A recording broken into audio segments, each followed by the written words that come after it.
what would you say was the most difficult hurdle you had to overcome in order to make that transition? Was it convincing your staff or convincing your customers that this was the way to go? You don't have to convince your customers. You just deliver the best service to your customers. Your customers can actually feel that you're different from other people. You have to convince your own people. I mean, for Qianhu was a family-run business, but right now because we have many outside professionals, so I call it Qianhu family members. But it used to be young family members, and I had to convince my brothers that we cannot rely too much on the weather, because most of the agriculture industry is what we Chinese say 靠天吃饭. So sometimes we might have to control certain kind of external elements and then try to make the whole business model a little bit more sustainable. And then, although I always say that I'm a fish farmer, but deep inside my heart I know that I'm a service provider. So that's why our mission statement also stated that we are ornamental fish service provider rather than ornamental fish farmers or something like that. So convincing your own people, I think, is the most difficult thing, because they have been doing this thing in and out, and they have been seeing their friends doing this for the past 20, 30 years. How can they see it from the other angle? It's a little bit difficult. This is why communication is extremely important. How you can always meet together, have different kind of informal gathering, just to put across certain kind of messages so that eventually they see something that you are seeing anyway. Thank you. I'd like to just turn our attention quickly to Mr. Yang. Of course, is the chairman of Nanyang Optical. Mr. Yang, it's safe to say that yours is an industry that is fairly niche, eyewear design. It's also safe to say that most eyewear shops out there today would choose to import their glasses rather than design them themselves. Just now you talked about bringing in the right people for your R&D team, and you look outside, we provide different perspectives, but where do you recruit people from, and what are you looking for when you try to build up your R&D capabilities? I search high and low for the right people to join me. I tend to search for people outside the eyewear industry so that they can bring in fresh ideas. I want new concept, not just screw and nuts, because they are so-called into the conventional way of fixing screws and nuts into the frame that is so locky. So I want to bring in fresh idea, fresh concept. So I give you one example. I went to Shenzhen, a remote city, one remote city in Shenzhen. Okay, I found a factory who specialized in manufacturing coil, stainless, what do you call it, spring coil. I met a young engineer there, okay, and he actually showed me some of his design. I was very impressed, and I brought him in. Now he's one of my key R&D members, and he is responsible for some of the award-winning innovation that we have produced so far. Thank you.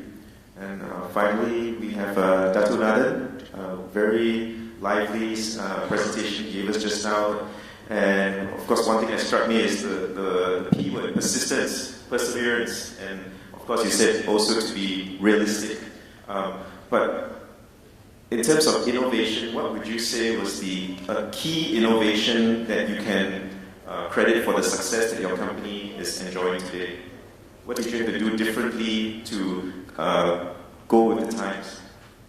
No, we always get entrusted with highly complex structures, something which never been built before. That itself gives us an opportunity to look for innovative ideas. So it's not just we look at a particular project and start to think how to innovate. It's also the kind of structures that are being built nowadays. Architects, they always come up with very innovative ideas. What we normally do is that each job we undertake, we always look at it as though it's the first job. The first job which we have acquired. And so we go back to the basics and we stick to the fundamentals.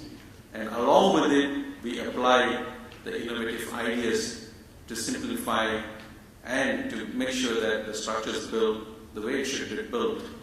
That's what we look at. As I said, I always believe in going back to basics and sticking to fundamentals, but with innovative ideas. With so many years of experience in this industry, what would you say is the hardest lesson that you have learned? Was there ever a period of time where you felt like giving up, but you did not? Most difficult part is that once the job is completed, you don't get paid. That's the most difficult part and very painful lessons which I have learned. But as I said, with strong belief and conviction, I just keep moving forward. So the fundamental is people, especially when work is done, everyone should keep up their commitment. That's the basic what one should really adhere to. Thank you. Okay, I'm going to just pause for a while here because we do want to give some time for questions from the floor. We have about 15 minutes to do so before the end of this session.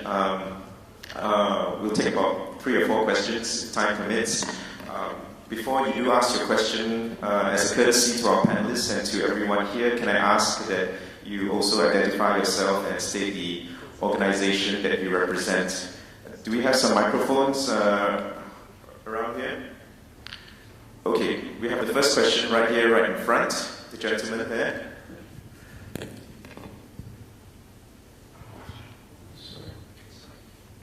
Oh. No. Oh. Okay. Can we have somebody else with the first question? Yes, there's a lady there by the aisle.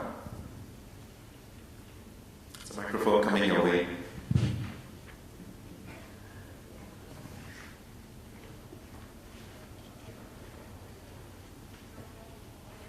Yes, please go ahead. My name is Mei Ling. Okay, my boss, I have 2 business. One is the food machinery and for packaging. Another one is the organic food. For 3 years, the food machinery is about 18 years.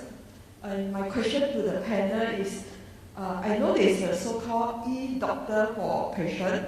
So can it be the e-doctor or e-technician for our food machinery, because we do always have this kind of problem when the food machinery spoil and it's a big issue because our main customer is Singapore Airlines and 7-Eleven.